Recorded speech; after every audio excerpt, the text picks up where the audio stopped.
Ini bisa disebut kejadian yang ironis. Abdus Somad, UAS, ditolak masuk Singapura yang membuat pendukungnya pun meradang.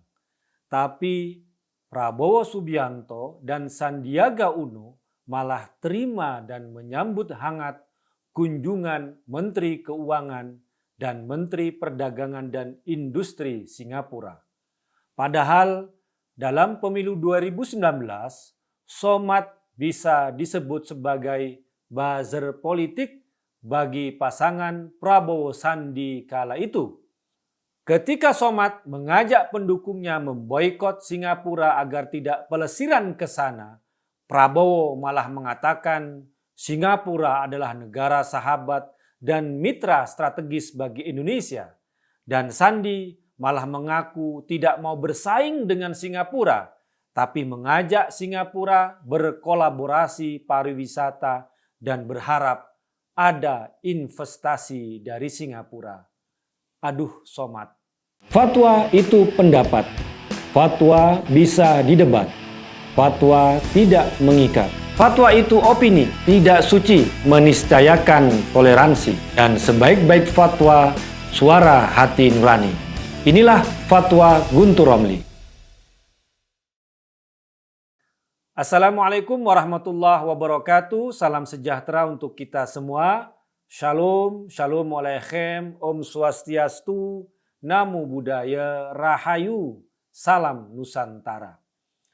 Masih heboh soal ditolaknya Abdus Somad, UAS masuk ke Singapura. Pendukungnya pun masih nggak terima. Namun yang lebih ironis sebenarnya adalah saat Somad ditolak masuk Singapura, Menteri Pertahanan Pak Prabowo Subianto dan Menteri Pariwisata Pak Sandiaga Uno sedang menerima dan menyambut hangat kunjungan Menteri Keuangan dan Menteri Perdagangan dan Industri Singapura.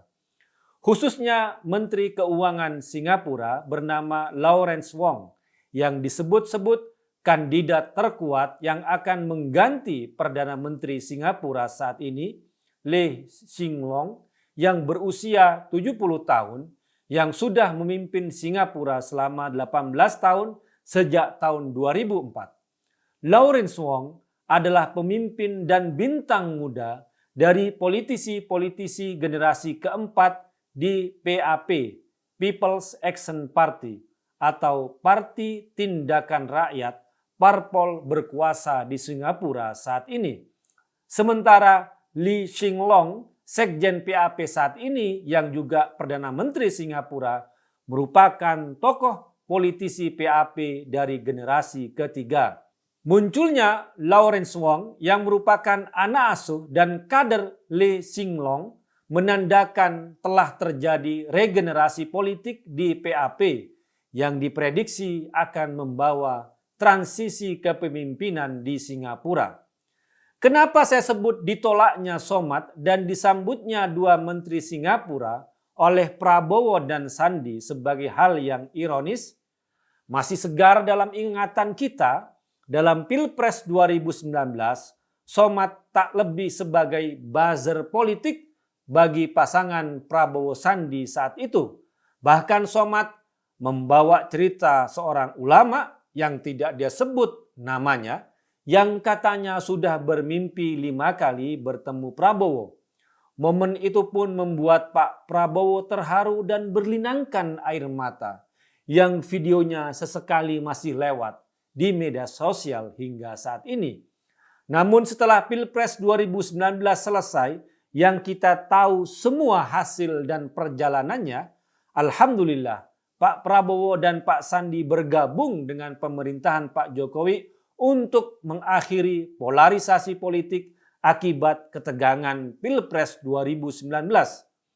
Tentu saja kunjungan Menteri Keuangan Singapura tidak berhubungan sama sekali dengan rencana pelesiran Somad ke Singapura. Pastinya kunjungan itu sudah dipersiapkan jauh-jauh hari.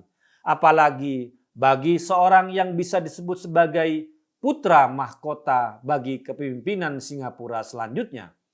Namun kekisruhan dan kegaduhan di media sosial dan media karena Somad ditolak masuk Singapura tidak berimbas pada pertemuan menteri-menteri Singapura itu dengan menteri-menteri di Indonesia.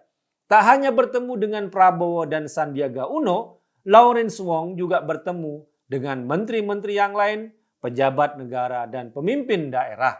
Lawrence Wong bertemu dengan Menteri Koordinator Kemaritiman dan Investasi Bapak Luhut Binsar Panjaitan, dengan Menteri Koordinator Perekonomian Airlangga Hartarto, Menteri Kesehatan Budi Gunadi Sadikin, Menteri BUMN Erick Thohir, Gubernur Bank Indonesia Peri Warjio, Gubernur Jawa Tengah Ganjar Pranowo, Bupati Kendal Diko Ganinduto, dan Wali Kota Semarang Hendi Prihadi.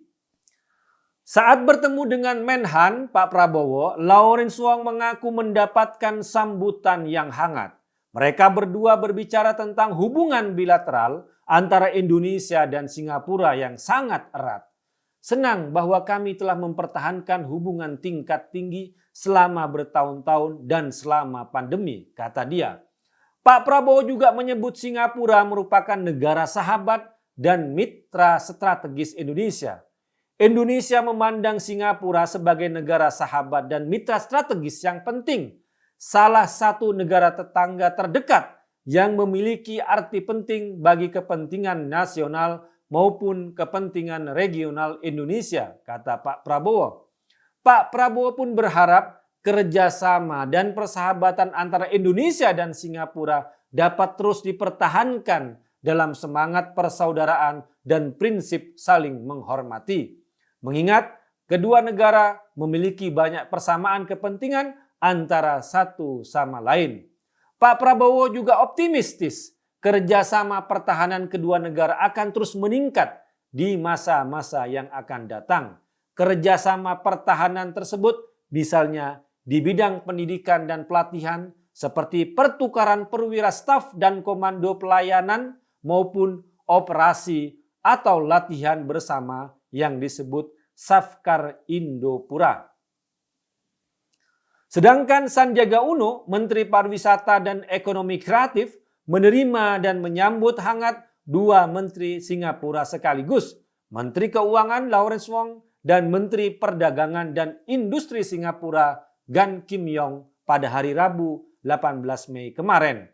Dalam pertemuan itu, Sandi mengatakan tidak ingin bersaing dengan Singapura, tapi mengajak berkolaborasi dalam pariwisata dan ekonomi kreatif serta berharap ada investasi dari Singapura. Daripada kita bersaing, saya pikir akan lebih baik jika kita berkolaborasi bersama. Saya tahu peluang pasar di sektor-sektor ini sangat besar. Jadi mari kita berkolaborasi dan saya harap akan ada investasi yang datang dari Singapura, kata Sandi seperti ia sampaikan kepada media. Bagi kita yang waras, pernyataan dan sikap Prabowo dan Sandiaga inilah yang mewakili Indonesia terhadap Singapura, bukan sikap dan pernyataan Somad, apalagi pendukungnya yang sedang dihanyut amarah. Saking marah, malu, dan kecewanya karena ditolak, Somad mengajak pendukungnya untuk memboikot Singapura, bahkan mau mengencinginya. Tapi bagi Pak Prabowo, Singapura adalah negara sahabat dan mitra strategis Indonesia.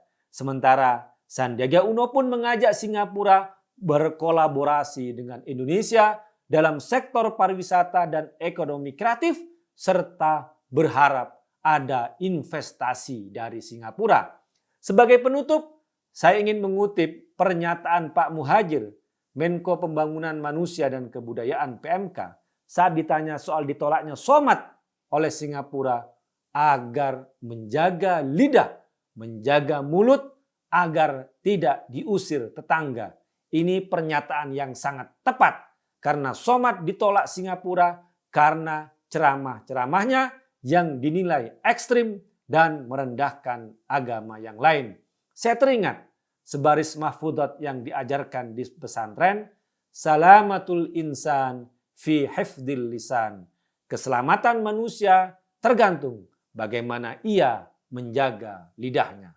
Wassalamualaikum warahmatullahi wabarakatuh. Fatwa itu pendapat. Fatwa bisa didebat. Fatwa tidak mengikat. Fatwa itu opini, tidak suci, meniscayakan toleransi. Dan sebaik-baik fatwa, suara hati nurani. Inilah fatwa Guntur Romli.